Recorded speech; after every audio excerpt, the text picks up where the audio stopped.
Hey, guys, this episode is brought to you by TeePublic. You guys know TeePublic. I've been with TeePublic forever, since the Schmodown days, since the big thing launched. If you have a Sith Council shirt, if you have any of our shirts, you got them from TeePublic. From over the years, we've been working with TeePublic. When I went out on my own, they were one of the first calls that I made. So not only can you get all of the branded merch from this show, t-shirts, stickers, phone cases, mugs, all that, when you are on the site, do a search. You're going to discover something that you like, especially in this space, man. An artist uploads new work to the TeePublic marketplace every 5 seconds. Because of the thousands of global artists that populate the marketplace, you're going to find designs you won't find at a big box store, especially if your interests are super niche. Doesn't matter what you're into, you can find it on TeePublic. You want a graphic tee of a cat riding a unicorn? Check. A t-shirt with your favorite movie quote? Got it. You want merch for the big thing? Hey, that's what you want, obviously. I've been using TeePublic forever. If you guys know me from back in the day, I've been talking about them that long. So it was obvious that I was going to be using them again, and I'm so glad that I did. So many of you guys, when I see you at some of the events, you're wearing the big thing shirts, and it all comes from TeePublic. And browse around on my link. It's going to be in the iCard right there. It's going to be in the description right there. Browse around. You will find stuff that you like. So I'm happy that they're on the show. They're sponsoring the show now. TeePublic, everybody. Check them out. How's it going, everybody? Welcome back to The Big Thing Show. It is the spoiler-heavy review for episodes 1 and 2 of Ahsoka. Now, the way I'm going to do this normally for the rest of the season, after I watch the episode on Tuesday night now, I'm going to do an immediate reaction to it. I'll put it up on the channel, and then on Wednesday morning, I'll have my spoiler review, and then followed by the Big Thing / Sith Council review that most likely Mike and I will be doing until the strike is over. But for this week, because I've already seen it, Mike wasn't available, I figured I'm just going to kind of combine it and just do episodes 1 and 2 in a full Big Thing episode. So today I'm going to be covering everything on Ahsoka from episodes 1 and 2, my thoughts on it, where I think it's going to go, all that and more. So if you're brand new to the channel, you've never been here before, you want to catch up on all the Ahsoka stuff, out of the theater reactions we do, and more, please help us out. We're almost at 90,000. We're going to be there very soon. We want to get to 100. We need you guys to help us out. So please do that. Apple Podcasts, Spotify, anywhere podcasts are found. All right, guys, it is Ahsoka. It's the big thing. Let's do it.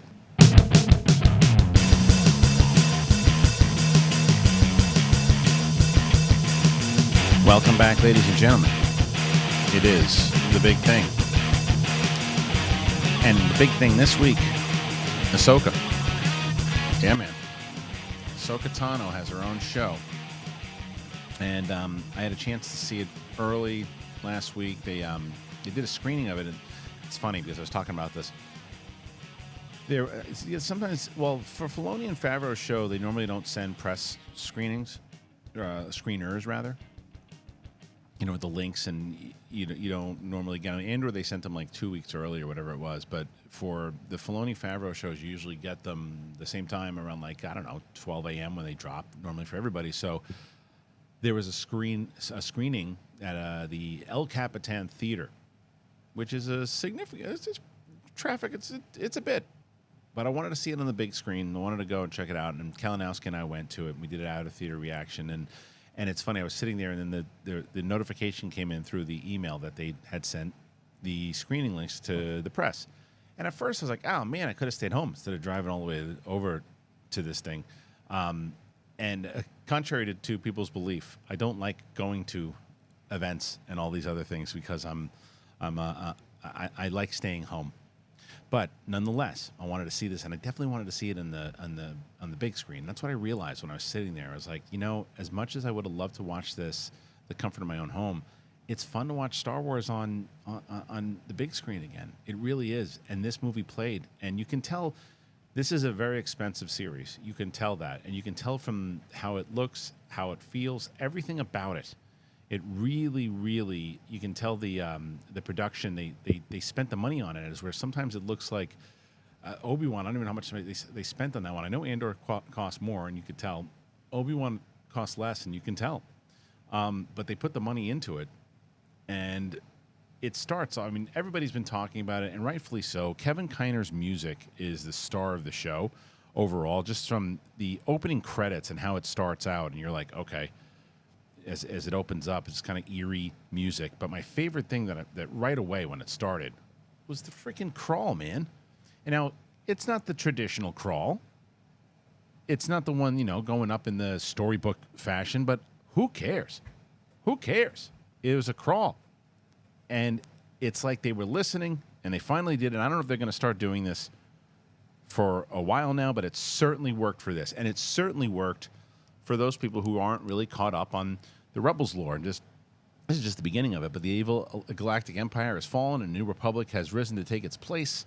However, sinister agents are already at work to undermine the fragile peace. A plot is underway to find the lost Imperial Grand Admiral Thrawn, and yada, yada, yada, yada. And right away, you're like, okay, let's do it. And I gave an audible yes when I saw it, because it was like, man, do you know how long we've been waiting for something like this? Because it's Star Wars. It felt like it. It immediately puts you in that feel of, all right, we're back into what a kind of traditional Star Wars is, and that feel of it. And it just felt right. And you can tell there was a lot of the kind of, this had a very original trilogy feel to it, but in the reverse, where you have the ship alone, when you open it up, it's got a very New Hope style to it. And we're getting this New Republic ship. And I love that we get the protocol droid right away. And we have this new, the New Republic, they're in charge right now. So here's this guy who's, just floating around. And here's, what ship is this? And they're like, well, code's Jedi. And he's like, I don't know about that. Jedi. Yeah, someone's trying to pull a fast one. He takes off, and as he's walking through, and this is where this moment of, and you see that the ship in the background. This piece of music too, by the way, when the ship lands and the smoke's coming out of it, and this kind of like the Sith hum of what Kiner does here. It's just beautiful. And we get our first glimpse of the late great Ray Stevenson, and I hate saying that because I hate that he's gone. I really do. He's such a tremendous actor and gone way too soon. But he shows up, and it's like the reverse of the episode 1, right? Where Qui-Gon and Obi-Wan show up and are on this ship, and it just felt right. It just felt right. And there's the two of them, and he's like, okay, thanks for letting us on, Cap. We're good. I appreciate you. Cap's like, not so close. Dillhole, where you going? Nice try. Let me stop you right there. I'm not buying it. And I love where Baylan looks at him and goes, I don't understand. He's like, let me see your credentials. It is our credentials. And then I'm digging The Apprentice. I am digging The Apprentice. She's kind of got a Scarlett Johansson thing going about her, but it's like silent, says things, when she does, it's impactful, has questions about what's going down in the mission in general, listens to her master, still has a lot of things. You can still see that bit of the search for approval. But she's and I believe every second when she's kicking people's asses. Great casting. I think she's phenomenal on what she's doing so far, and great dynamic with her and Ray. So love this casting. Didn't know. I'm still crossing my fingers, hoping that they don't do the cliche turn her good. You don't need to. Let her crave the power in this, and they say it down later on. Like, what does that mean for us? They just immense power. Let the two of them crave power. And I like that Baylan has a little bit more to him than just wanting power. Of course he does. Of course he wants, he's greedy, he does all that stuff, but there's more to him. And I like that we're learning about that. And he knows the history, and we learn a little bit more about him through the 2 episodes. But really like the casting overall so far, what's done here. So yeah, they just mow through these people with no problem at all. And this was a mixture of the original trilogy, or rather New Hope, and then Rogue One, because they're just mowing through people and tossing them around. You know that they're no joke. And he says to the captain up top, turns around and says, "You're right about one thing. We're no Jedi." Now, he gets it through the back. And no medical droids are helping him out. Lightsaber seems to doom him. And so my one big criticism of this show, and I guess it's Star Wars in general, Stop letting people be stabbed by lightsabers and surviving. It diminishes the lightsaber. You can have them get slashed, hit on the shoulder. Something happens when limbs get taken off, things like that. But getting stabbed, it should be fatal. I don't care if it's to the side or not. Stop this. With Reva and Sabine and all this, stop it. It diminishes the lightsaber effect. But it's a very small criticism thus far, as I really enjoy this show a lot. But we get the captain. He ain't getting no help. He dead. But they don't care. They're walking through these angles too. Filoni does a great job directing this. You can see that he spent hours upon hours upon hours, days and weeks doing the storyboards for this thing, because this is a lot of this stuff is like typical Filoni. You can see the animation of it too.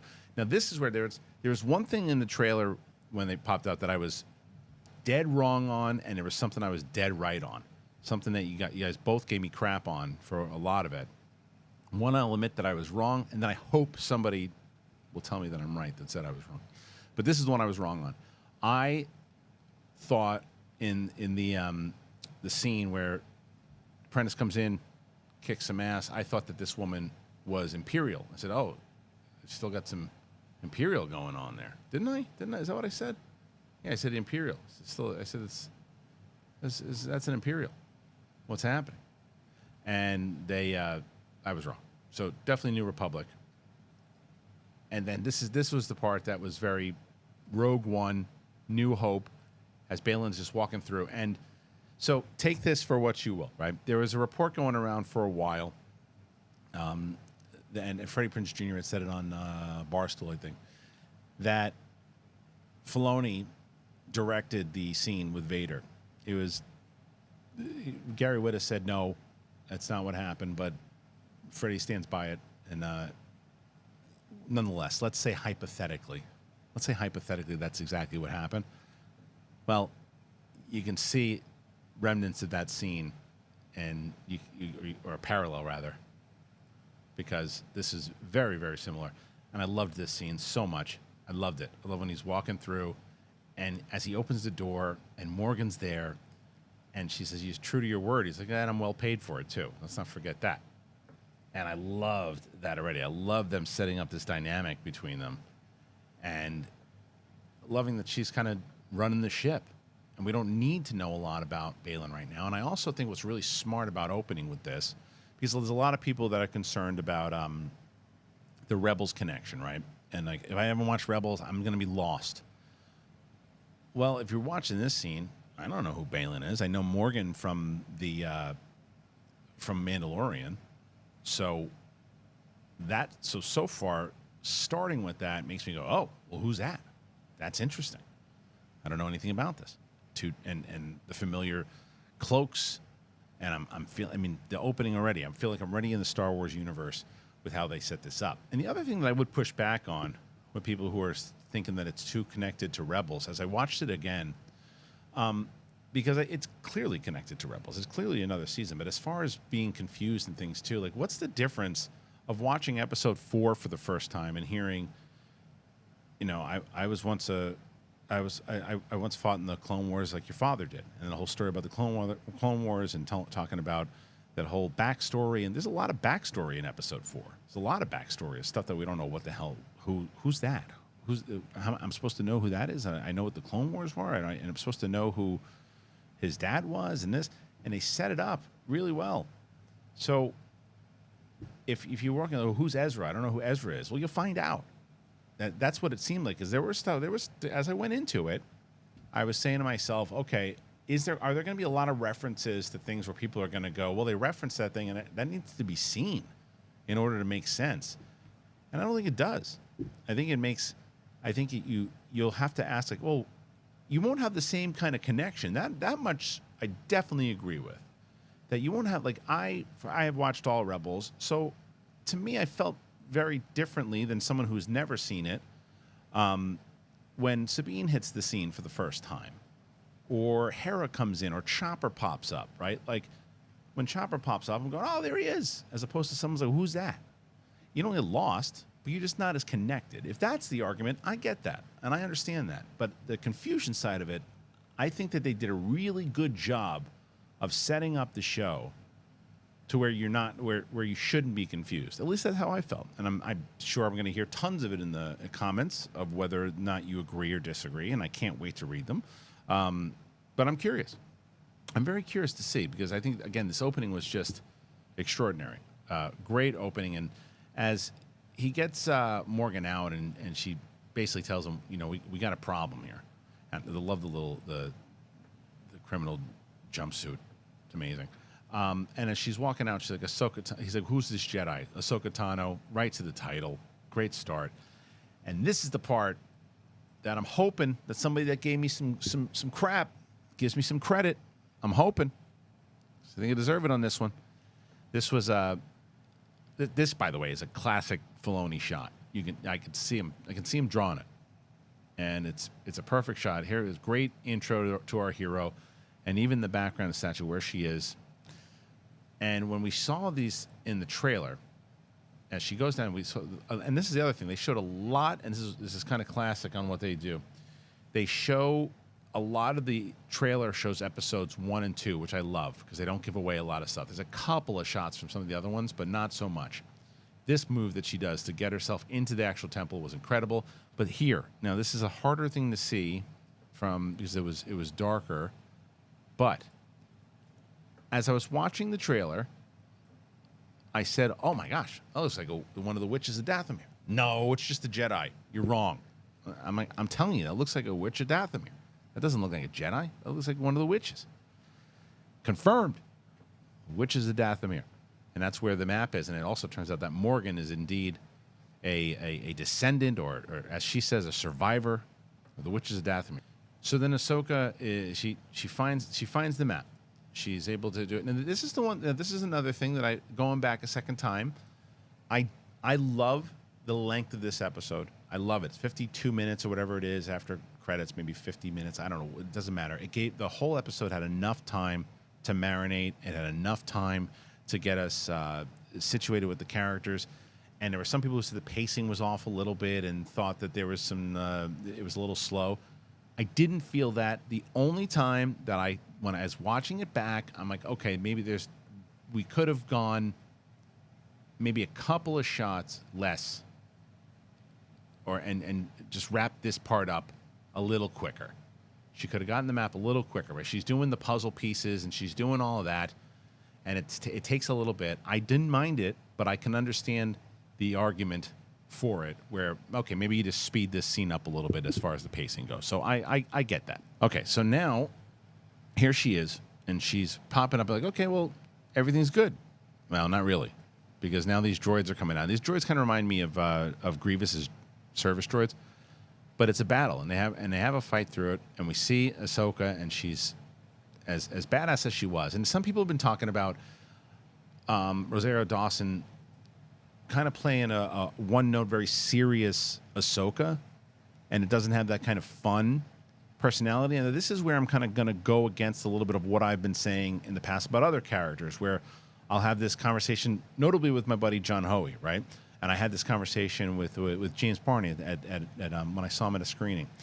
The reason I have such an issue with, well, not such an issue, but I just don't buy Alden Ehrenreich as Han Solo. I think he's a great actor, and I think it was a great performance, but I think it was a different character. It was a lead up into it was an evolution into the character that we saw, but it just didn't have, if you went back and saw a version of yourself at 10 years old, you still see hints of you. You still see hints of who you are and that essence is there. And in my opinion, that essence wasn't there for him. Now, the flip side of this is I look at myself at, 19 years old, and I definitely have more of a kind of a silliness vibe about me, more so than I do now.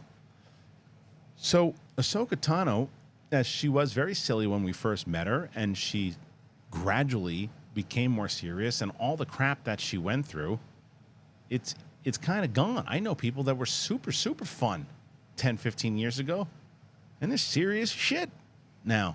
And they don't crack jokes anymore because they've been through it. So, and as much as I don't And that was that was the big issue with Luke. And the difference with Luke is, though, and again, in my opinion, is that Luke just completely changed altogether. And some people, that's what people liked about it. But if you, for me, I think she's doing a fantastic job, and I like this portrayal of Ahsoka very much. And she gets through this battle. Here's the droid. She's, doesn't really put much of a sweat, to be honest. But she's cutting off heads left and right. But then these things know. They go, all right, maybe it's time for us to blow ourselves up because we ain't taking her out. And it's a great scene. David Tennant as the droid, the Jedi training droid or whatever. He's been around in the Clone Wars. You guys tell me his name. I'll figure it out during the season. Don't start, his name is this. Do your research. No. But it blows up. And this shot, too, this is about as Ahsoka as it gets. For people listening on audio, it's when she's leaping onto the ship. And she tells the droid, she's like, don't land. And I think he's great. I think David Tennant is an awesome addition to the show. I think that the droid is a great addition to the show. And again, this is the emphasis that I put on Star Wars humor. There is Star Wars humor in this. And it's not jarring. It doesn't feel like Marvel humor. And again, I'm not taking a shot at Marvel. It's just they have a very specific thing that they do, and that there's sometimes that it just feels so jarring in Star Wars when they're just trying. Well, put comedy in there. We need comedy. The comedy comes with the droid when at the one point when he's talking to Harry, he's like, of course you're saying blow it up now. You're not here. That's the stuff that always works for me in Star Wars humor. And I think he adds a great thing to it. Even when he tells Sabine at one point, he says to her, at all the Padawans I've ever seen, you have the least amount of connection to the Force. And he does it in such a droid way. It's like, it doesn't feel like, they're just going for the joke. It just feels like this is just, you're sitting there in the room, you'd be like, that he didn't realize the way he said that, but that was funny. And that's the kind of stuff that I think it's subtle and it works. And there's other things that, and the stuff that worked with the Sabine when she's on the top of she's supposed to be there for the ceremony. And Clancy Brown's like, where is she? And then he's like, you tell a speech. And the guy doesn't know what he's doing. He's got to tell a speech. Like stuff, I like stuff like that. I don't know. Maybe I'm wrong. But that's what I like. So I guess I'm not wrong. I like as far as what I like. I might be wrong as far as saying that you like it. But I don't know. What do you think? All right, so we move on. And we get Ahsoka's... This really did distinguish the relationship between these two and how they work together, and it's a good pairing. It's a good pairing for sure. But they get the phone call. There's an issue. Hera needs them, and here we go. So we got our first glimpse of Mary Elizabeth Winstead as Hera as we show up. And now this is kind of the moment what I was talking about, right? So like, if you guys are watching for the first time, you've never seen Star Wars Rebels, and Hera shows up, you go, okay, who's this? Right? And it's like, okay, this is going to be a new character, probably one of the main characters, if I'm going to guess. If you're a Rebels fan, you go, yeah, there's Hera. Now, there's no mention of her son yet, but right now she shows up and she lets them know, hey, man, we got some issues. We had Morgan. We don't have her anymore. These two dirtbags, they wrecked shop. They took her, and they got powers like you do, so we might have issues. So what are we going to do? And they talk about the map. They talk about this. And I love the idea. I love the voice of reason that Hera has already. She's always been in the animated series, and she quickly is being established, again, to people right away. You see her calm demeanor, how she is. It's very relevant to how she was in the show. And she's like, well, I'm pretty sure I know someone that can help us. And it's a great introduction to get back to, or to introduce, rather, Sabine to the new series crew. And this shot, by the way, I love this shot. And again, for the audio listeners, it's Baylan in the hologram form, kind of doing a choke, and then the apprentice is just leaping with her saber, kind of orange saber, and as they're looking at it, it's a phenomenal shot. I love it so much. So like, all right, here's this map. I think I know who can help us out. She's like, oh, all right. And then you get this kind of backstory, and the Mon Calamari are running the ship as they should be.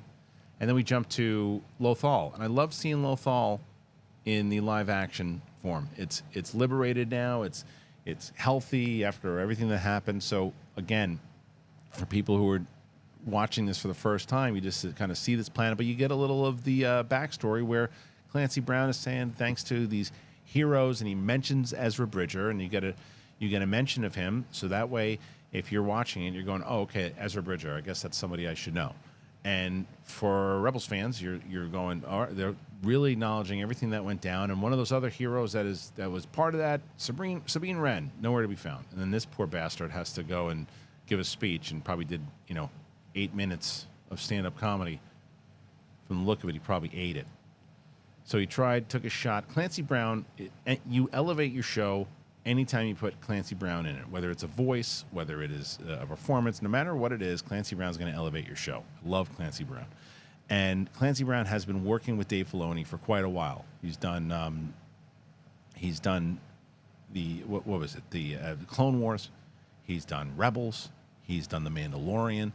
And now he's here. And I hope, again, he stays good.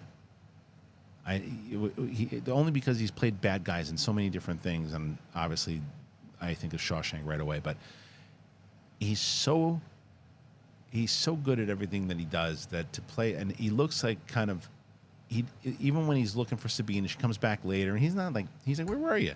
He's not super pissed off about it. He's like, where were you? And then he tells you should listen to what she's going to say. And it's kind of like almost a father figure, it seems. But loved having him in it, and I thought it absolutely elevated it, for sure. So by having Clancy Brown, he's just like, anybody, do me a favor, find Sabine. Now, this has been there's always a scene that people are talking about, for good or for bad, right? And this scene is the introduction of Sabine. And here she is, comes flying through, and there's this rock music playing. And I'm not going to lie to you, that when I saw it in the theater, I'm like, what the hell is this? And then I listened. And I was like, oh, I love the alien rock music. I love it. And it's different than the Return of the Jedi. He bows out with the bang bang, see the fing fing. It worked for me. It worked for me. The great Nerd Chronic, who was an editor for the Movie Trivia Schmodown, a show that we did for a long time. He was he kept the show alive with his great promos during the pandemic.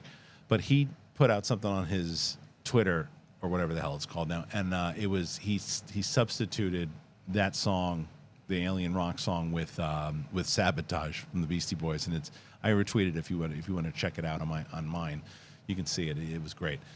But anyway, I loved this scene. It was a great scene, and it's a good introduction to Sabine, and it played well. Where she doesn't need to be at the ceremony. She doesn't want it. She just wants to take a ride. And it felt Lothal, man. I felt Lothal the whole time I was watching. I was like, this feels like Lothal. And this guy, great Star Wars mustache. Well done. He's like, listen, you got to come back. And she's like, no, I think I'm good. And there's this, and again, the scene was, they're like, you're going to have to stand down. So they park the X-Wing and they go, all right, let's call it a day. And she goes flying through, zips past. And I love this look of respect that this guy's like, all right, fine, we're going to leave you alone. We'll get the hell out of here. And we get more of Sabine's kind of layout, where she is now, and kind of how she's been troubled for a bit. They got the Loth Cat. That's another one that plays in really well. And then she brings up, and we have Ezra. Now, I guess this could be another thing, and this isn't fair yet. This is me, and I can acknowledge this, too. This is why I push back on people when they go, don't have expectations, because if you have expectations, you'll be let down on things, and you shouldn't have expectations. You should always have expectations. You shouldn't fault the show if it doesn't necessarily meet your expectations. You can be disappointed. You can be disappointed if it doesn't meet the expectations, but if they do it better, you should be able to acknowledge it, right? So one of the things here, I was really hoping for Mina Musad as Ezra. And this is, again, not fair to the new actor that they got. This is a hologram, so I don't know yet. But from watching the hologram, I'm like, I don't necessarily know if this plays the same way that I remember Ezra from the show. I think that Sabine does. But I don't know yet. I think Hera does, but I don't know yet. This hologram didn't sell me But again, it's a hologram.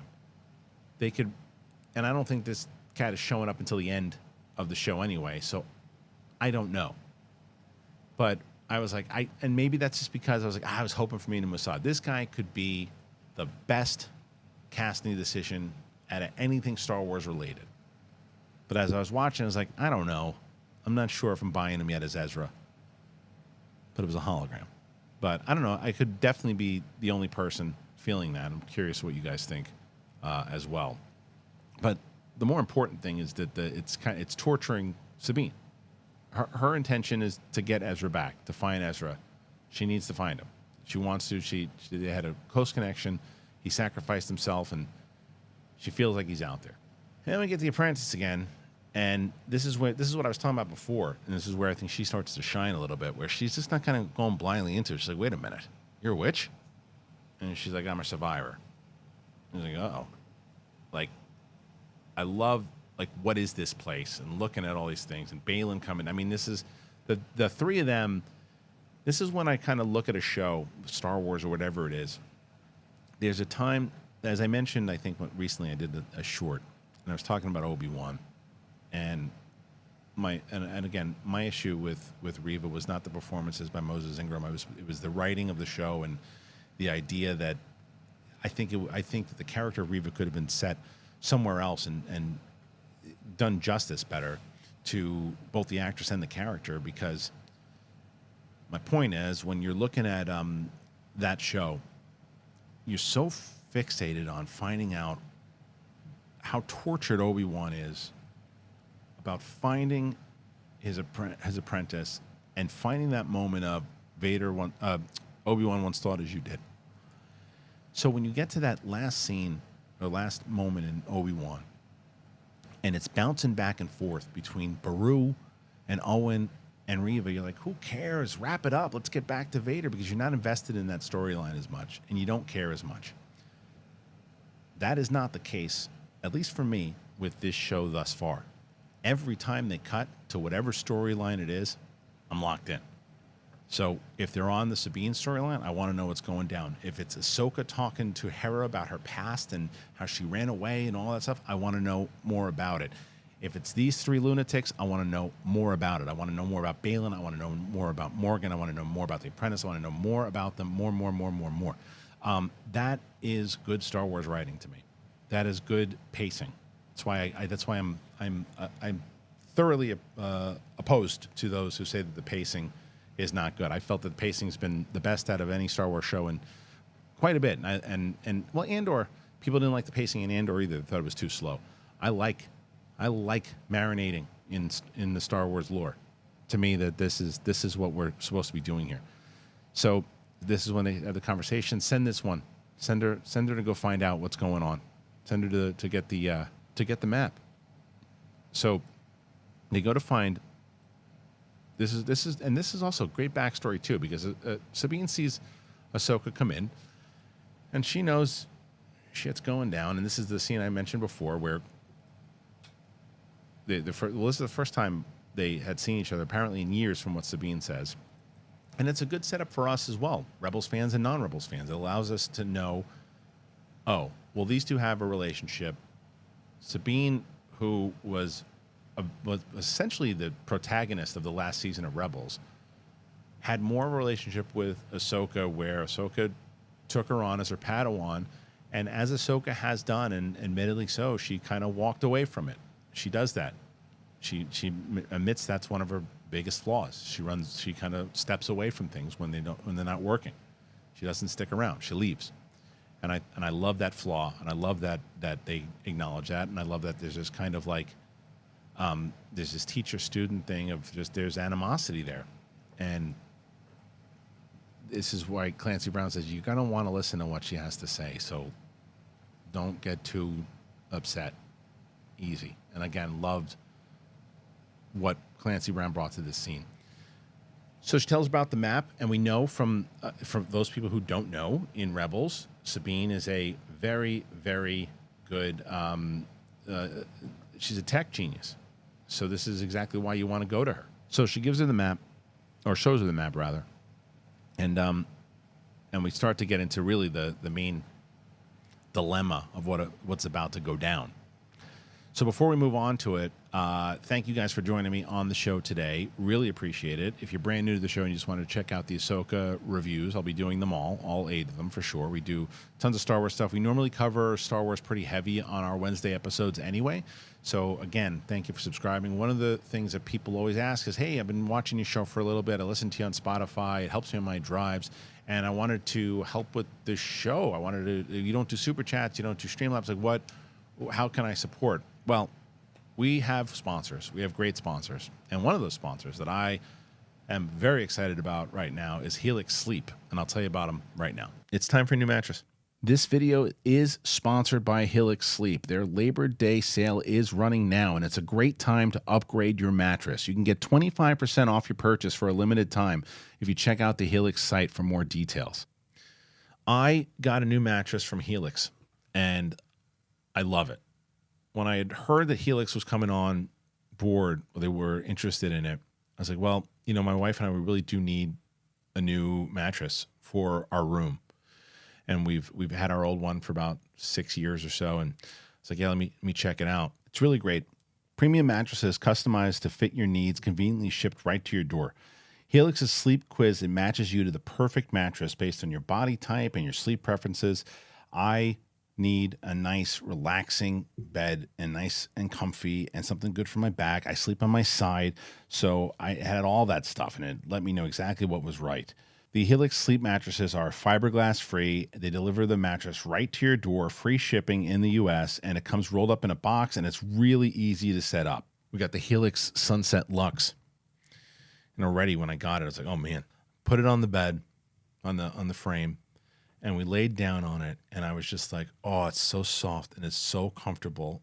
And the hilarious thing is we let it air out, and we had my in-laws over, and I was outside, and I walk in, and my mother-in-law is just laying on the bed. This is so comfortable. It's amazing. And my kids want to lay on it. It's super. It's just, you just kind of sink into it, and it's just so comfortable. All right, there is a Labor Day sale going on right now, August 21st to August 31st. Visit helixsleep.com/bigthing and get 25% off Helix mattresses plus 2 free pillows during the Labor Day sale. It's running now for a limited time. Again, that is helixsleep.com/bigthing. Get 25% off the mattress here. It's amazing. So go ahead and check it out. Thank you again to Helix for being involved in the show. Very excited to have them for a sponsor. If you're looking for a new mattress and you've been looking for a new mattress, please consider them. I'm loving it. The picture you saw was from my place. That's my mattress. That's before we put the sheets on. That's after we put the sheets on. That's everything. I love it, and I'm very excited that they're on board. So please consider them. And not only will you be super satisfied, you'll also be helping out the show. So use the link in the description. Please go and check it out right now. All right, let's move on. So they're partnering up. Ahsoka and Sabine, they're getting back. And then you can tell that there's some history on this ship because, as we know, that Sabine is an artist, and she for those who didn't know, she did these drawings, and it's kind of, you can tell that there was some history of her on this ship. And I think there's a great job here of, you can just tell in her eyes that there's some history, and there's some fond memories, because it's a look of warmth. And I think Natasha Liu Bordizzo does a great job. And I don't know if I'm pronounced her name right, but I hope that I get it right soon. I think she does a great job, really great job in portraying kind of the history here with just the look. Some of my favorite acting is done, no dialogue, just the look. So they have this conversation again. Can you get this thing working, man? What do you think? And she's like, well, let me take it. Let me go take it home. And she's like, no, you're not taking it. Stay here. There's still not a lot of trust there or whatever, too. So just chill out, relax, and I'll be right back. And she does. She's going and she's talking to the droid. And this is when we find a little bit more about Baylan. And I love this scene. She said, well, check this out. This one lightsaber, I don't know what the hell this is. I don't know who this is. I've never seen this before. But this one here, I haven't seen in 500 years of training Padawans. I've only seen one other person do this. And he says it's Baylan. And he disappeared after the Clone Wars, and we haven't seen him since. So they're formidable. Be careful. Love it. Great setup, great scene. Gives you a little bit more about Baylan. Okay, he was a Jedi, and he took off after the Clone Wars, after the end of the Clone Wars, he said. So the question is, at what point will we get more? I know that we've seen in the trailer that he's got more history and he knows more stuff. Like, how much more will we reveal? And that's what I loved about these first 2 episodes of this show. As I said in my Out of the Theater and I said in my non-spoiler, it feels like it's a full, fleshed-out story that from start to finish it feels like a movie. And then like each piece, and even though I know the 3rd episode is 32 minutes, and I think that stinks, but I do feel it's going to be a piece of a puzzle that adds to where they're going and what they're doing, as opposed to sometimes they certainly did it in Mandalorian season 3, and they've done it in other episodes of different shows, and they've certainly done it in Rebels and other things too, where there's episodes, a Bad Batch, they do it all the time, and it's like, okay, here's an episode of a show that's the story is really moving, and then it's some side adventure, and you're like, oh, that kind of relates to it, but it felt like a throwaway. It's not really a throwaway. It's not really a filler because it kind of plays in a little bit, but for the most part, it's a filler. This, so far, in 2 episodes, fair, only out of 8, though, feels like a setup for, especially when you end the episode of 2, and you're like, oh, well, they're clearly going to find Thrawn now, and this is when the juice starts. It's a great setup for 1 and 2. That's why I wish 3 was like an hour. Why is it only 32 minutes? Nonetheless, Ahsoka gets her information now about who she's going up against. They're 2 formidable opponents, so be careful. And then she goes back out to talk to Sabine, and to nobody's surprise, Sabine grabbed all the stuff and left. Now, I think Ahsoka should have probably known better to leave her with the map. Maybe she was hoping, but nonetheless, it's gone. So Sabine races through, staying true to the character, and this is a very Darth Maul episode 1 type scene. And we get the apprentice. She shows up. She's got the little probe droid, and now she's ready. And I love that she's in the brown. It's not in the black Sith. It's in the brown kind of Jedi robe. And then now this scene. Now this scene is another one, right? Some people are this one I didn't mind. People might say that it took a little too long for her to put together the pieces, but again, pacing to me worked. She takes a bit. She has to find out. She has to figure it out, and she just doesn't just like jump into it and like magically figure it out. She has to work the problem out, and she's got to figure it out. This is what she does. This is what she's always done. The tech stuff works for her. It always has.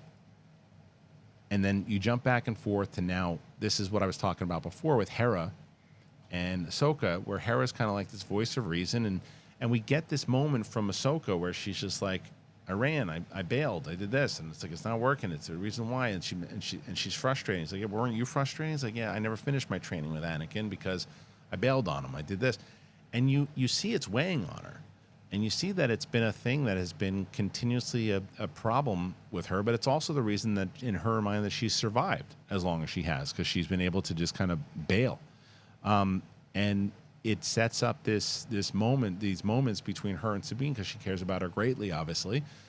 But it's also this frustrating thing she had. And one of the reasons she feels maybe this is why I shouldn't have trained her, because she doesn't listen and she is impulsive and she does all these things.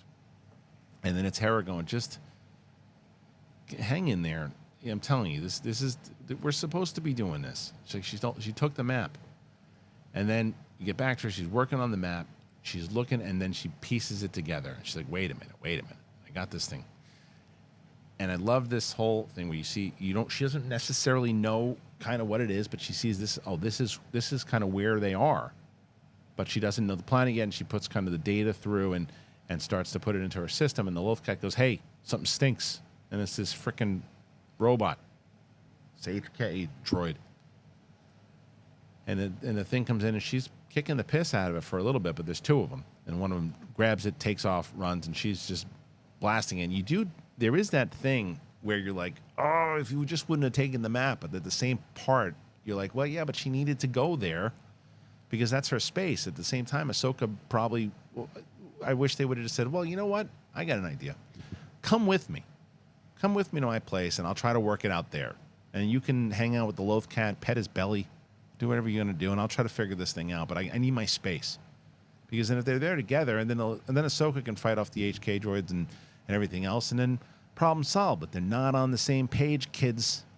And that was the issue. So the HK droids are able to come in, do their thing, and then we get that. And I love that she says, "Hey, I need help here."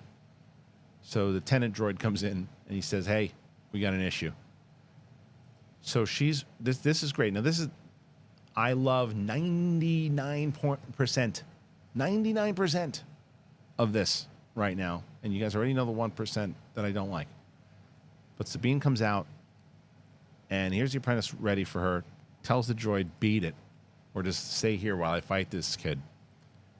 And the battle ensues, and it's like the orange lightsaber versus the green, and it's a great lightsaber fight. It's not over the top. I'd buy every second of it. They both look like they know what they're doing. And for people going, "Oh, how is Sabine trained in the arts?" Well, again, watch Rebels. She fought with the darksaber for quite a bit. Kanan trained her. She's got skills. She knows how to fight with a saber. So I loved seeing it, and I also loved that, as she said later on, my training just isn't super complete yet, obviously.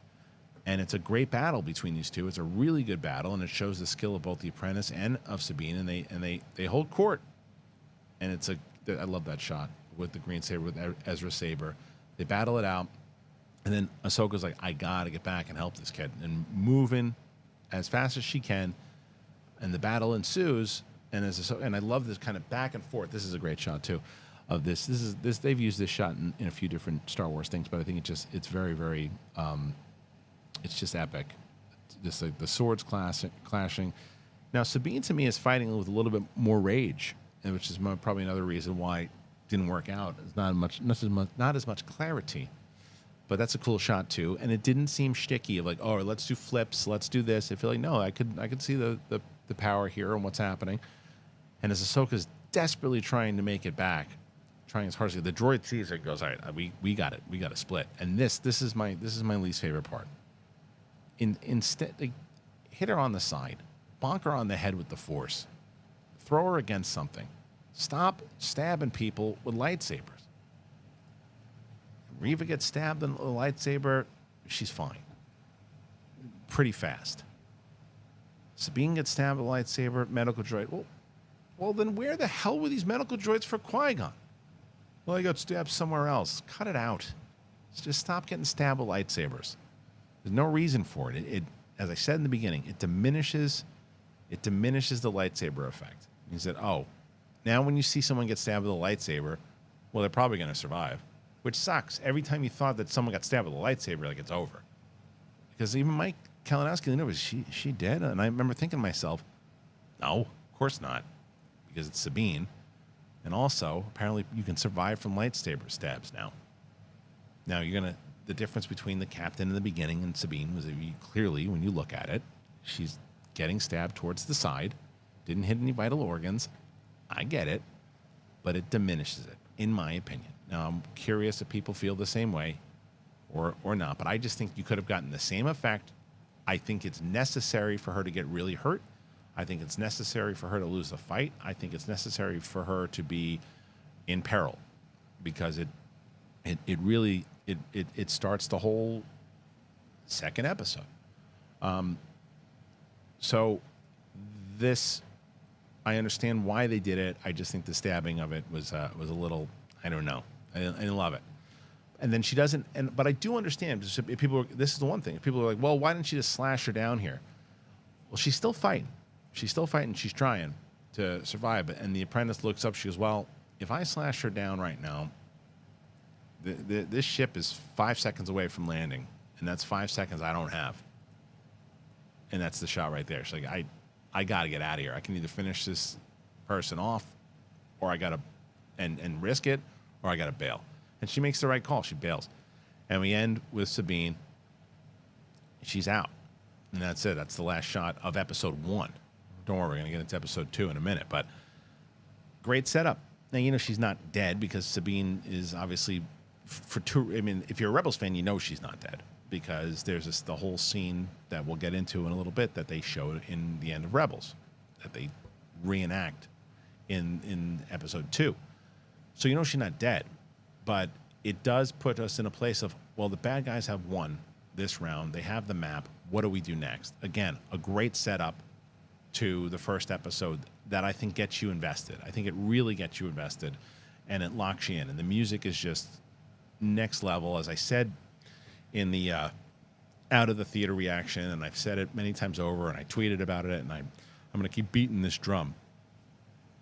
When John Williams retires officially from doing Star Wars movies and everything else, and he might already have, sometimes if he say, I want to come back, he comes back. John Williams can do whatever he wants to do. But once that is done, and John Williams decides he never wants to do it again, Kevin Kiner should be the only person doing music for Star Wars. He really should. He should be the official composer for everything Star Wars. Everything. The guy just gets it. He just gets it. I know, I think his kids help him as well. The Kiner family. They just get it. They make original music. The original music plays in that they do that feels like it's part of Star Wars already, and it's got Williams tones to it. It's got there's times that you hear, you're like, oh, that sounds like the beginning of Episode 4. Oh, but it's different. There's Ahsoka's theme. There's this. There's a new thing. There's that. Even the alien rock music. There's no question. He's the only person that should be doing it right now. Now people go, what about Ludwig? Ludwig was great. Ludwig was great. I love the Mandalorian's theme. Loved it. He didn't do season 3. Loved his theme, and I thought it worked for that old Western thing. And I think it's fantastic. But it stands out as far as like a Western theme, and almost sounds like Rocky. And he did, and doesn't surprise me because it's got Creed, right? He does Creed as well. But it doesn't have the kind of the combination of both. Really good. And I'm not going to tell you other music hasn't been great. I think there's been some other great music. I just think that out of everyone who really gets it, Kiner gets it the most. And I hope and what I'm thrilled about is that Filoni is doing his movie. Filoni's doing I guess the movie comes out in like 2026, or who knows when it comes out, but you got to guess that Kiner's going to be scoring that film. And that's going to be fantastic to hear in the theater. I hope, because there's been people buzzing about the music, like all over the place, not just me. Like everybody's raving about the music. I hope that, like, you look at a James Mangold who is looking at this stuff and sees and goes, all right, well, maybe this guy should score my film, you know? And then the same thing with anybody. I think it should be mandatory at this point. As long as he wants to do it, it should be mandatory. This is the guy who's scoring your film. He's the Star Wars composer, and that's it. But it's not going to happen. It's just how I feel. All right, we're going to move on to episode 2. Again, kind of a deluxe episode of the big thing today. And before we do, as I mentioned before with our sponsors, we rely on them. We rely on you guys. Hopefully that you enjoy them, that there's ones that you respond to, because that's what helps out the show. That's what helps us going. So if you're able to, have the means to, please consider it. And I'm going to tell you about 2 great ones right now. I'll tell you both about Nutrafol and AG1. Here you go. You guys are very familiar with AG1, and I'm glad that I am. I love AG1. They've changed my life, man. They really have. Our next partner is AG1. It's the daily foundational nutrition supplement that supports whole body health. I drink it every day. I wake up in the morning, I shake up a scoop in a bottle of water, and actually been using this cup I got from the zoo. Don't ask me why, but that's what I've been doing normally. And I put it in this cup and I shake it around, and I love my coffee. I'm not going to tell you that I don't love coffee, but I only take 1 cup of coffee now. I only need 1 cup because AG1 is my sleep quality is better.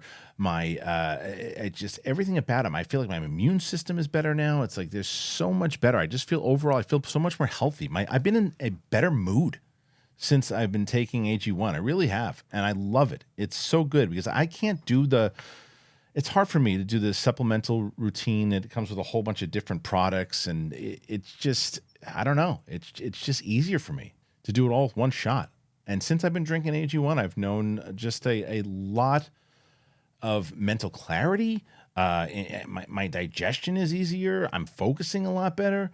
So for me, I don't understand why people would want to take a bunch of different things where you can just take one scoop, put it in powder, shake it up once a day, boom. Because AG1 was designed with ease in mind so you can live healthier and better without having to complicate your routine.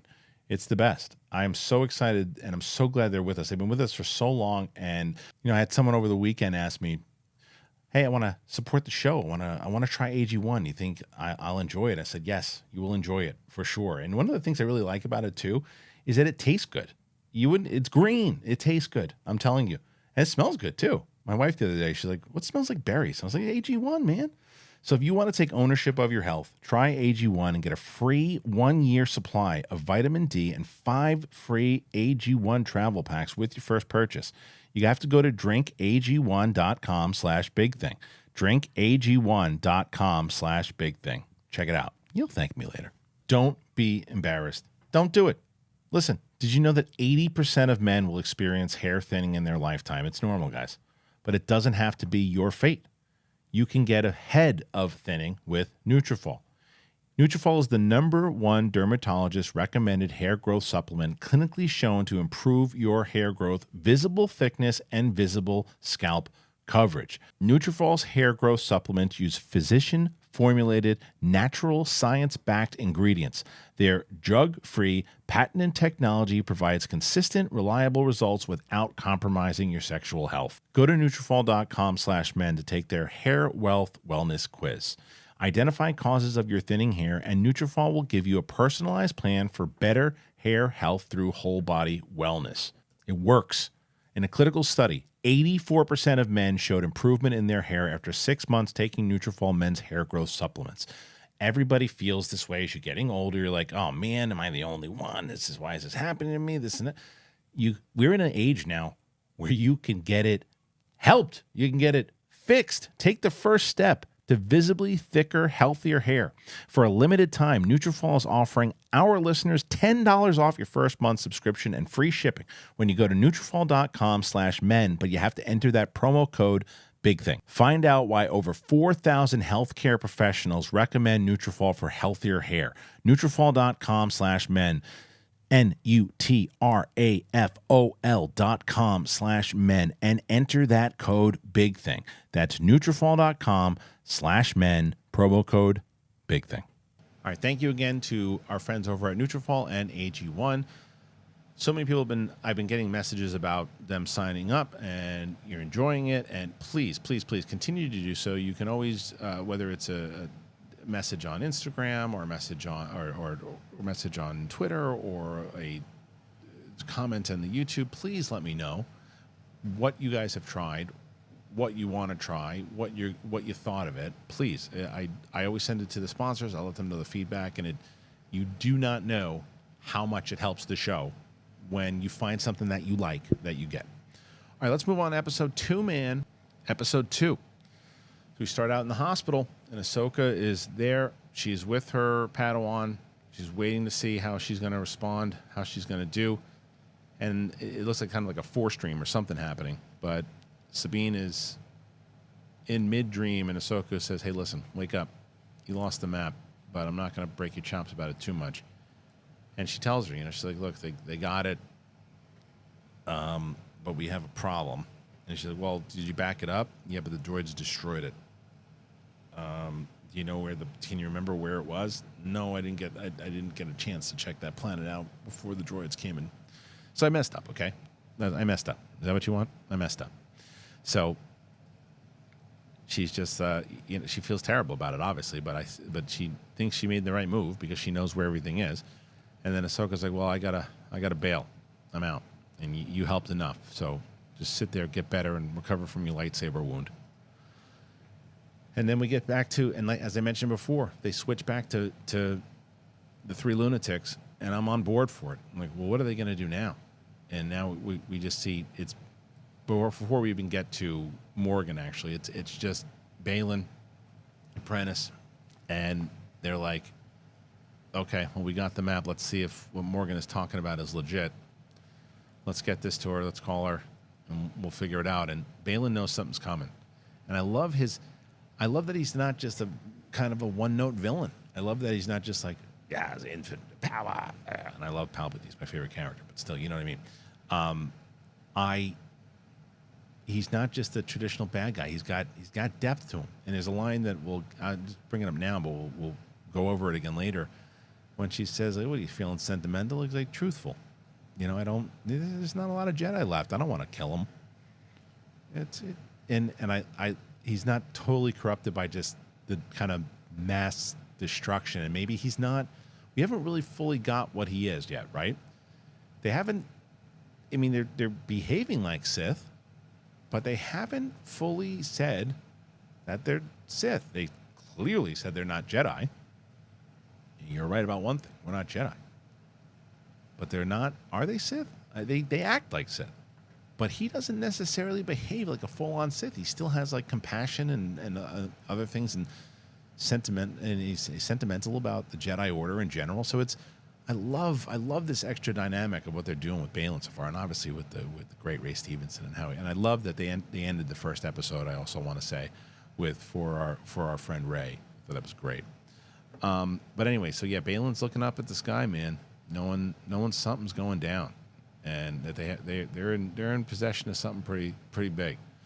So we get back to the Loth Cat sniffing around, and so she knows. Ahsoka asked about what happened to that other droid, and for some reason the droid's camping around there still, and she knows it. So she goes through. She sees the Ezra thing, and she's kind of playing decoy. And the cat says, "Hey, there's somebody here," and then she cuts off the thing's head. And we get back to the hospital where she gets the head, Sabine, rather. And we know that what kind of tech genius she is, and she's able to kind of bring some stuff out. But we get to this dynamic that keeps happening with Hera, where she's just watching and she's just trying to piece it together. And she was always the mom of the group, and she wants to make sure that everybody's getting along, she knows that if she can get these two back talking again, that things could help. And there's this is a very Sabine moment to me where she's working on the helmet. She just is pushing it, and starting to get really close. And the droid's like, "No, you're not. You found out what you had to find. Don't blow us up." And that's also where that line came in before that I mentioned, where Hera's like, "Yeah, just pull it down." He's like, "You're not here. It doesn't hurt you." But the fact also, then we get the next story moment of. It says that this thing was kind of factioned on Corellia. Now, there was something that I saw on Twitter, by the way, and I don't know all the facts of it for sure because I haven't read the book in so long, and I think it was Aftermath, but there was something that didn't line up with the Corellia side of things, with how they're building things, and Aftermath and how it connects to this. This is what I've been telling you guys forever when it comes to canon stuff. This is why one of the reasons I stopped reading the books and because let me say this. One of the reasons I stopped reading the books is I started reading the books because of the connectivity to the canon stuff. That's why I wanted to read it, because there are some great stories, and if you don't give a crap about the canon stuff, or whether you just want great Star Wars stories, then please don't let me deter you from doing that. You absolutely should. There's some great stories and amazing writers. But my thing is that I was reading it for the connectivity of it, and I realized quickly over the course that they'll change things. They don't really, if it doesn't fit up to what they're doing, it doesn't really matter. They don't think no one's really gonna care. Dave Filoni does not give a crap about what the books say on Corellia and this and that. He's gonna pay attention to maybe the games, maybe not even the games, but the animation, the movies, and the TV shows. He ain't paying attention to the books. He ain't paying attention to the comics, maybe the games. He's not paying attention to that stuff. So if you're one of these people like, wait a minute, they're not paying attention to the Corellia stuff, get over it, because it's not going to lock up. They're going to change things. So I saw that on Twitter, so I just wanted to address it as far as that goes. But they do know that Corellia is where this thing. There's a shipyard, and they got to get to the shipyard now. So Hera's like, "I'm going to go with you. I'll go, and we'll go check that out. Sabine, you stay here." And then we get back to the three lunatics, and now she's going to open it up, and we get this. And I love this whole thing where Baylan's like, "What is this place? Jedi didn't build this." And she's like, "It was an ancient race from years and years ago." It's like, what's that all about? Are we going to learn more about that? Let's learn more about that. That's what I want to know about. So the Morgan knows exactly what she's doing, and she knows how to make this thing work. And the map opens up, and she gets the location. She finds out where Thrawn is, and they're. I love that the two of them are just in awe of like what the hell is going on. Like they understand it, and they also and also that little side piece about how they were talking about how I forget the name of the place that it was, or what the kids called it in lore. That it was kind of fantasy, and then Morgan's like, I assure you, it's not. It's fantasy based in truth. And they have this full-on map. They know exactly where it is. She's like, I feel Thrawn. He's calling for me. He's from across time. He's calling for me. Like, this is our galaxy, and this is where this hump is. And she looks through it, and it's a full-on shot of it, and it's right here. She's like, that's where he is, and that's where we got to go. So as soon as we get these, and that's why they've been working on these hyperdrives, and they've been working on these things, and that's what it all pieces together. That's what she has, like, she's been asking the Imperial remnants to kind of put together this ship for her, so she's got the capability to go find this guy. And it's like, this whole scene was brilliant. I loved it.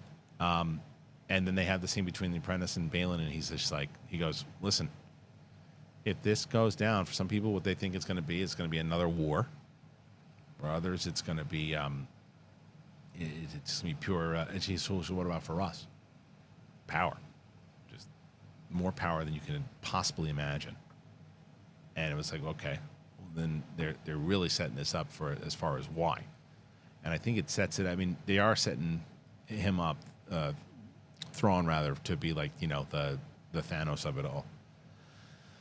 So, and then we have, and you can, as I mentioned in the beginning of this episode, the budget, you can tell, was really, it was utilized well, because this shot here, again, audio listeners, is a shot of a planet with kind of with the station above it, and it looks like something like out of a Nolan movie or something. It looks like it's so well done. It looks really, really good, solid, really solid. And then there were only a couple of moments I noticed the volume, but not too much. And Ahsoka's coming in, and she is going to meet Hera to, you know, start to do this investigation. And at first, I didn't know how I was feeling about this guy, because I was like, I always feel like the bad guys, and I feel like, especially after Andor, that it would have maybe fit this Imperial beast, especially because they're ex-Imperials and they're all this stuff, that the English accents would have been pretty, I don't know, effective, right? And I wasn't sure, because I've seen this guy, he's a character actor, has been around. I'm like, I don't know if I'm going to buy this guy. And I bought him hook, line, and sinker. I thought he was great. And he's just, and I loved his reasoning for everything that he was talking about when at first he's like, yeah, I'm busy right now, so I'm not going to help you guys. So sorry, come back some other time. And Hera's like, well, I can kind of make you do it. And he's like, all right, fine, come with me. And they're on the ship, and as they're on the back of the ship, and or not the ship rather, but they're going through the yard, and then this is when we start to have two different conversations, right? We have the conversation about Sabine and how that's all working, and the things that's already, and how she's got to take her on as apprentice again, and Hera really giving her that nudge. And then the conversation more so about the Imperials, about how these ex-Imperials are working here. And she's like, how do you trust them? Like, how can they be trusted? And he's like, you know, they're not here for that. They're here because they're just trying to make a wage. They don't care about politics. And he's like, I'm a businessman. I don't give a crap about this. Meanwhile, he's lying through his teeth, but good pitch. And they're going through the shipyard, and this is where we have the conversation about Sabine and how, you know, the nudge to take her back as an apprentice. And then we get the more so of a cigarette burn, more so than a lightsaber. Right? But nonetheless, great conversation between as I call him right now, the tenant droid and Sabine. And this is where the comedy came in for me of, you know, I'm not like Ezra. He's like, hey, you got that right. But it's a great conversation that he has with her, saying, look, you can't judge it in the past. And she says, well, let me ask you a question. If they didn't come up with this idea, this map, that they didn't need me, would you, I mean, if they didn't suggest me, would you ever even come here? He's like, it's irrelevant. It's irrelevant. So what do you mean it's irrelevant? It's like, it's irrelevant. She's like, well, but Hera was the one who suggested it. She's like, but she was the one who was on board with it. Like, get over it. want to finish your training? You never called. You never came back. It's like, I love that he called her out on it, but it was still, but he wasn't, but he was just kind of like, look, I've dealt with this for years on these Padawans, man. And you gotta get it together because we need you guys to get it together. And it's a great moment between these two. And he gives her back. He's like, figure it out. Here's your saber. Figure it out. And it's a great kind of inspiring thing. Now, this is where it all goes down because now they walk through and they find out it's, this HK droid is like, where is this thing? We gotta figure out where you've got one somewhere. And they're like, no, not here. And then the red protocol droid's like, well, I saw one. And then this guy's like, oh, shut up, protocol droid. He's like, yeah, the thing shut me down the other day. And the protocol droid is just doing his job. And all the Imperials inside are like, shut up, dumb droid. And then finally, even the woman's like, I can't stop him. She's like, what are you talking about? Stop him. And then all hell breaks loose. This guy jumps up like an imbecile and says, for the Empire, standing next to a Jedi who slices him down the chest and kills him because he's stupid. And then the protocol droid's like, I'm going to back up while this dum-dum gets shot because he's trying to shoot too and he's dead. And then she decides instead of running away and putting her weapon down, it's a good decision to fight the Jedi also. And then she gets hit in the head and she dies because then Hera shoots her too. Dum-dum. And then Steve Carell Light hides behind the droid and he gets arrested because he's not stupid. He was not going to fight them. That's what the woman should have done too. And then this fight happens in the shipyard. Now, you guys tell me in the comments because I haven't paid attention to this, I guess, well enough. So I know that you got the HK droid. I know that we got the apprentice. We got Baylan. Who's this guy? Is this an Inquisitor? Who is this guy? We haven't talked about him at all. He just shows up and he's been fighting stuff and he's throwing sabers at people, but who is he? And Hera flies out right away to go track down this ship. And this is a classic Hera, great pilot, one of the best pilots in the rebellion. And then this fight is continuing, this kind of back and forth, such a Star Wars moment with the two of them, kind of the lightsaber fight to the space battle, or the ship battle rather, and like again, the graphics in this are really, really good.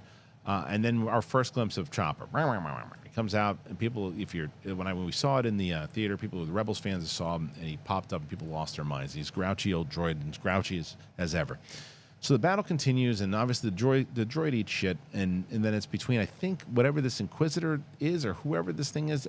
Has it been explained? Because I didn't get the explanation on it. Maybe I'm wrong. But Hera's really in pursuit.